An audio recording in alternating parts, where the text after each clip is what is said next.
Oke, balik lagi sama gue Idam di pengetahuan tentang kopi yang ketiga. Jangan lupa di subscribe dulu, di like, dan di komen kalau ada yang mau ditanyakan. Sebelum videonya dilanjut, jangan lupa buat like dulu dan subscribe dan bunyikan loncengnya kalau misalnya belum bunyi. Terus jangan lupa juga kasih komen dong di bawah. Gue mau ngejelasin tentang sedikit sejarah kopi di yang sebelumnya, di yang kedua dan yang pertama kita ngebahas tentang apa itu kopi, asal dari kopi, asal katanya dari kopi. Terus kemudian cara pengolahan biji kopi, cara proses panggang, grinding, dan apalagi ya yang kita ketahui tadi chart ya, chart juga. Nah di sini gue akan sedikit ngebahas tentang sejarah kopi. Awalnya legenda, ini sih menurut legenda ya katanya. Menurut legenda kopi itu pertama kali ditemukan sama seorang penggembala kambing dari Arab. Makanya disebutnya ada yang namanya Arabica, ya kan? Ya, Coffea Arabica. Jadi itu yang pertama kali ditemukan sama seorang penggembala kambing dari Arab. Jadi ceritanya itu ada penggembala kambing yang sedang beristirahat, memberikan makan kambing-kambingnya di lapangan. Nah kemudian si kambing-kambing ini ada makan satu tumbuhan, tumbuhan buah yang ternyata ngebuat katanya kambing-kambing itu terlihat lebih gembira, lebih bersemangat. Akhirnya si pengembala ini mencari tahu nih buah apa sih yang dimakan sama si kambing tersebut sehingga terlihat lebih bergembira. Jadi ternyata yang ditemukan adalah buah kopi tersebut.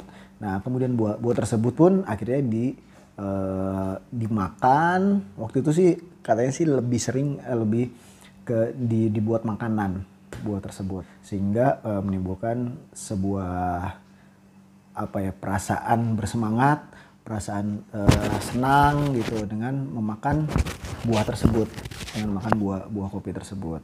Nah dari Arab dan Afrika tersebut kemudian si buah kopi ini menjadikan sebuah komoditas ini kemudian sampailah di perdagangan dengan bangsa Eropa. Itu perdagangan dengan bangsa Eropa. Entah yang mana yang lebih dulu yang menjadikannya minuman, tetapi di Eropa itu kemudian minuman kopi itu akhirnya diseduh, dijadikan minuman untuk menggantikan minuman anggur. Anggur kan dikenal sebagai minuman yang memberikan semangat gitu. Nah kemudian beralihlah orang-orang Eropa sedikit-sedikit beralih untuk meminum kopi. Minuman ini kan sudah mulai dikenal luas di Eropa. Kemudian pada abad ke-17, 17 Masehi, kafe-kafe mulai tumbuh di Italia. Jadi waktu itu di Italia itu banyak tempat-tempat yang diperuntukkan untuk meminum kopi. Makanya Italia itu juga sangat terkenal dengan kafe-kafenya. Terkenal makanya ada yang namanya espresso. Espresso itu memang asalnya dari Italia. Espresso itu di Italia ketika berkembang dan masuk ke dalam revolusi industri, espresso kemudian diciptakan untuk mewadahi para pekerja yang ingin meminum kopi dengan cepat. Maka dibuatlah namanya espresso. Gitu, mesin-mesin espresso, dan mulai dikenal namanya kopi jenis espresso gitu, dan turunan-turunannya itu yang ada di Italia. Nah, kalau dilihat dari sini, kita lihat jadi semua jenis kopi ini awalnya ya jenisnya adalah Ethiopian Highland, dan kemudian dia mulai menyebar ke mana-mana, menyebar ke berbagai dunia, dan jadilah mulai muncul varietas-varietas lainnya dari kopi, terutama kopi Arabica. Pada tahun 1610, tanaman kopi pertama ditanam di daerah India oleh bangsa Belanda. oleh bangsa penjajah lah, bangsa Belanda, Inggris. Kemudian bangsa Belanda pun mulai mempelajari perkembangbiakan kopi itu pada 1614. Lalu pada 1615 mereka memperoleh bibit kopi dan tanaman kopi yang subur dan langsung mendirikan perkebunan kopi di Sri Lanka dan di Jawa di Indonesia pada tahun 1699. Jenis kopi yang pertama kali dikembangbiakan adalah Arabica dan Liberica waktu itu. Cuman karena waktu itu Arabica harus ditanam di dataran yang tinggi dan mudah sekali terserang penyakit, kemudian pemerintah Belanda waktu itu VOC kali ya waktu itu ya yang memerintah di Indonesia untuk perdagangan itu menggantinya dengan Robusta yang cenderung lebih tahan hama. Dan kemudian dari situlah di Indonesia sendiri kita lebih mengenal mengenal tanaman Robusta, kopi Robusta dibandingkan Arabica. Dari sekarang aja mulai berkembang lagi nih tanaman-tanaman Arabica karena kebanyakan yang ditanam di Indonesia itu memang ya Robusta. Tapi masih ada, Arabicanya masih ada yang akhirnya sekarang ini dikembangkan. Kalau misalnya melihat sejarah kopi setelah itu, kita akan mendengar istilah, sering juga mendengar istilah namanya first wave, second wave, sama third wave. Itu adalah ya ibaratnya fase sejarah dari kopi.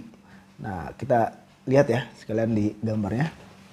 Jadi first wave itu adalah ketika kopi itu ingin diperjualbelikan secara industrial, secara banyak. Ini terjadi pada abad ke-20-an. Jadi pengennya sih kopi ini ada di setiap rumah secara retail atau supermarket. Maka pada saat itu banyak kopi-kopi saset semacam Nescafe ya dan lain-lain lah ya kalau di luar. Nah di sini karakteristiknya adalah fungsional. Jadi kopi itu sebagai fungsional, dia pengennya ada di setiap rumah untuk memberikan semangat lah, untuk memberikan energi refilling dari kita, dari badan kita. Jadi maka di situ kita tidak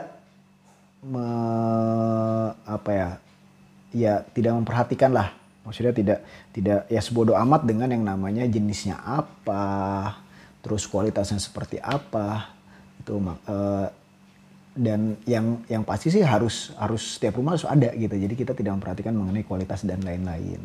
Makanya secara industri sebenarnya kopi-kopi yang ada di first wave ini adalah kopi-kopi yang tidak memperhatikan mengenai mutu. Jadi dia lebih memperhatikan mengenai penyebaran. Yang penting banyak deh gitu. Mau yang grade-nya apa, grade yang C, D sekalipun itu tetap diminum, tetap dibuat.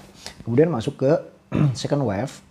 Second wave itu adalah ketika orang-orang ingin meminum kopi itu bukan di rumah tapi sebagai sarana pergaulan gitu. Maka muncullah kafe-kafe di berbagai belahan dunia. Ini tandai misalnya ya adanya kafe-kafe di Italia, terus adanya Starbucks seperti itu. Jadi mulai ada brand-brand kafe-kafe yang muncul. Jadi karakteristiknya di sini adalah lifestyle. Lifestyle mulai muncul itu di awal sampai pertengahan 90-an. Dan kopi ini sebagai sarana untuk dinikmati, bukan hanya untuk sebagai sarana semangat di second wave ini untuk dinikmati. Gitu. Kemudian masuk setelah second wave ini orang-orang mulailah kepo nih dengan kopi itu sendiri. Yang gue minum ini kopinya jenis apa sih? Kopinya tuh grade-nya seperti apa? Nah mulai masuk ke fase ketiga, third wave. Third wave itu di mana banyak artisan kopi, mulainya di pertengahan 2000-an. Artisan roaster, artisan kopi.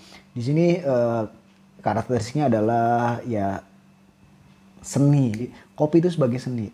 Jadi ketika kita harus tahu rasanya seperti apa, kopi ini rasanya seperti ini, kopi jenis ini rasanya seperti ini, kopi ini dibuat manual metode ini rasanya seperti ini, kopi ini dibuat manual seperti yang ini, metode ini rasanya akan berbeda. Nah, itu yang ada di Tartwave.